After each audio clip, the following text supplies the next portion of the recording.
Why Filipino culture is so different from Western culture? Why family is such a big part of our lives? And why those values often carry over into dating and relationships? Because if you've ever dated a Filipina, you probably realize you're not just getting to know one person, you are getting to know an entire family. So today, I want to explore that a little deeper. And before we get into today's conversation, if you're someone who's looking to meet a Filipina who's family oriented, who's looking for a genuine relationship, and who values commitment, I'd recommend these dating services that helps foreigners meet genuine Filipina. It's a dating services that helps people connect who are looking for a meaningful and long-term relationship. What I also like is that women go through a verification process, so you know that women here are legit. So you know you are talking to a real person that is genuinely looking for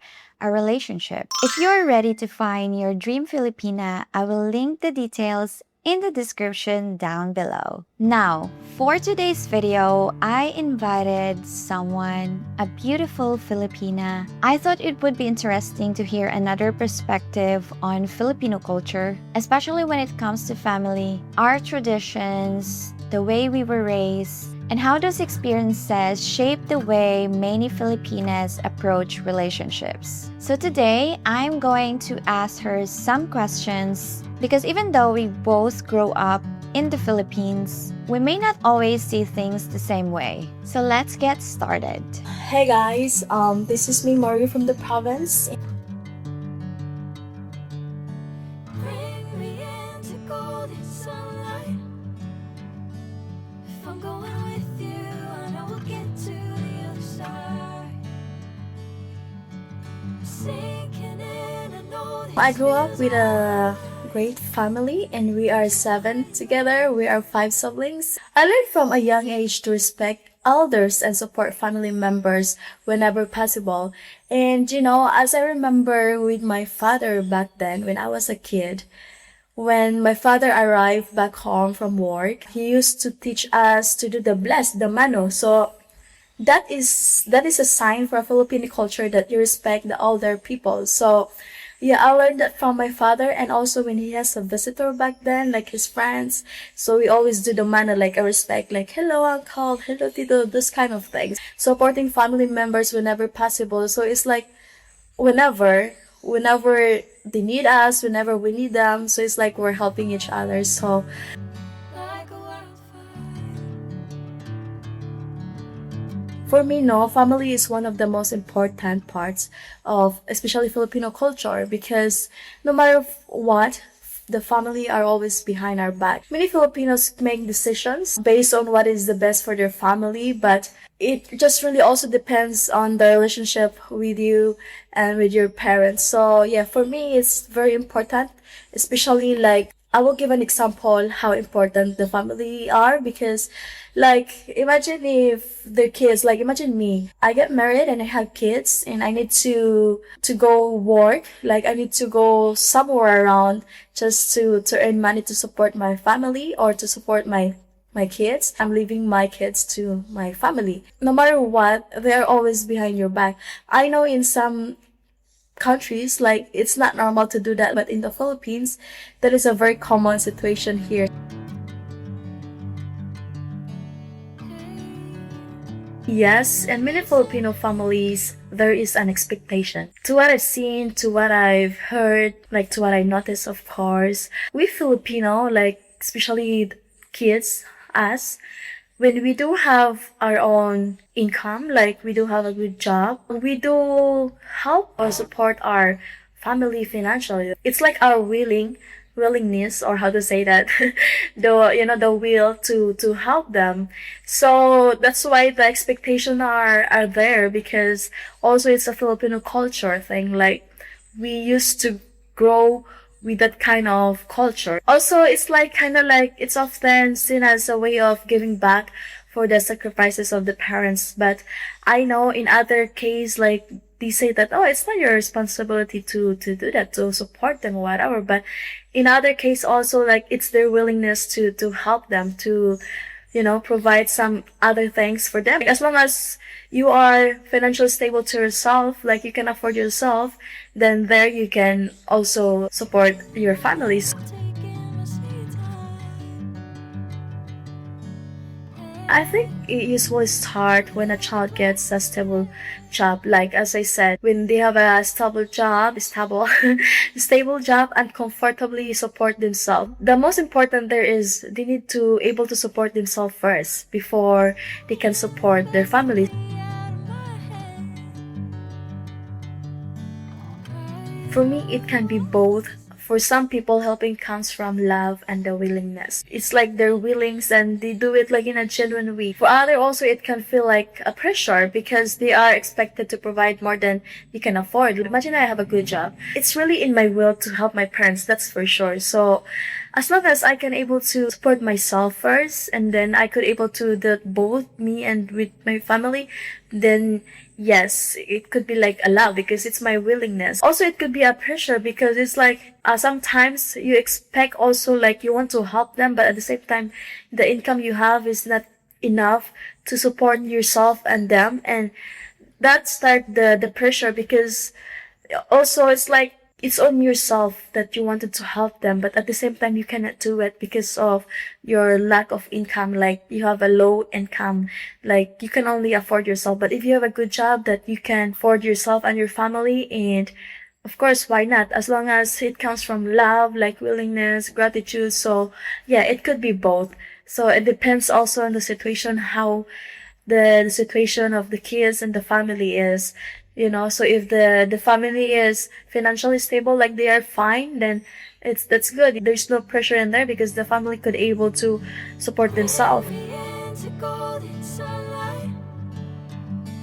If I'm going with So for me, no, I think it should be a personal choice. And it's so beautiful, it's so wonderful to help the family, but it should come from the willingness also rather than like obligation. Based on myself, my experience, I do it. It's like a personal choice. It's not my responsibility to provide for them, but it's my choice to help them because I love to help them. Even though when I was just a kid, I really already have that kind of mindset that when I have a good job, I'm going to help my family. That's for sure. Because also it's based on your situation, on how you see your life with your families. side.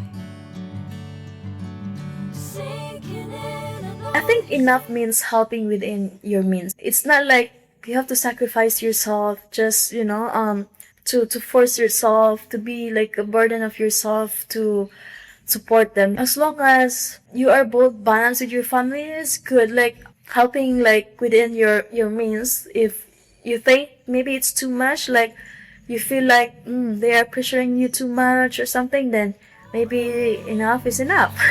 catching a breeze, love moving through me like a wildfire. Yes, I've seen situations where one family member carries from most of the financial burden, and that is really bad because it can create stress, affect their goals and resentment, and it's really, really not good. But yeah, I've seen that a lot in the Philippines.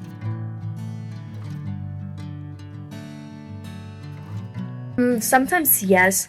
While support is important, there should be also a balance so the children can build their own future, and become independent. Because sometimes, like, it becomes like, too much to the other kids. Like, some parents asking too much, pressure them too much.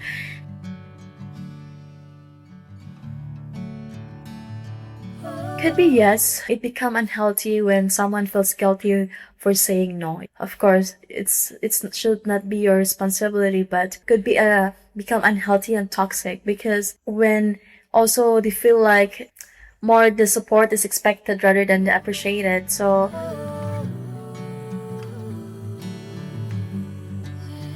definitely yes, because many people feel guilty because they want to help but simply can't afford to. That is emotional burden can be very difficult because like imagine also like if you're used to help them to support them, and then when there are times that you cannot support them, then there's the feeling of guilt there and the burden there, like, oh my gosh, I didn't able to provide them for now, and then the parents also expect something like, why questioning you, and then there it's kind of be like emotional burden there.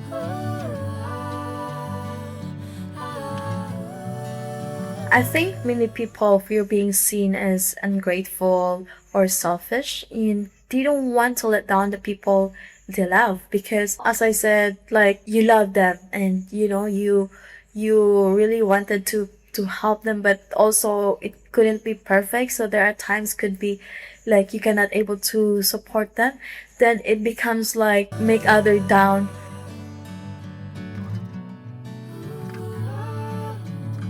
Yes, many younger Filipinos still value family support, but they also place, importance on financial independence, like mental health and setting healthy boundaries, because it's a Filipino culture that really value the family support.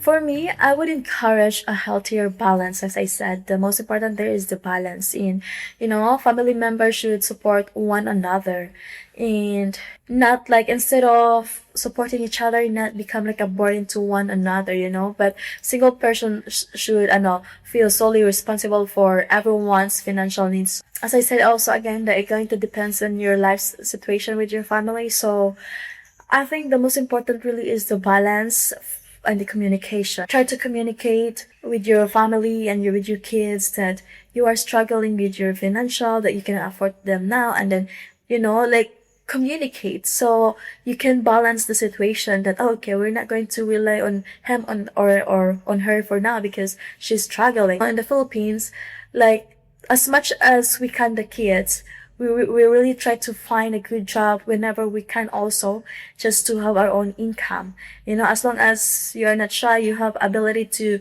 do things, to able to work, so then there. But because also the good thing is in a Filipino culture, like doing that thing, as long as the family are fine, they have also their own income, like my father have his own income, he's working, and imagine me that I have also could be have an income, and then imagine my siblings, we all have our income. So if we do have all income, it's like we are very good, like we are helping each other, like we provide for each other, like it's like we don't really just rely on one another, like, okay, she has the one that has more money, okay, he has the one that has more, okay, he is the one going to do this, or she is going to do that kind of thing, like to put the burden on the one person. So yeah, as long as there's a balance in there, and that it's healthy, not toxic. So also it depends on, always depends on what kind of situation you have with your family.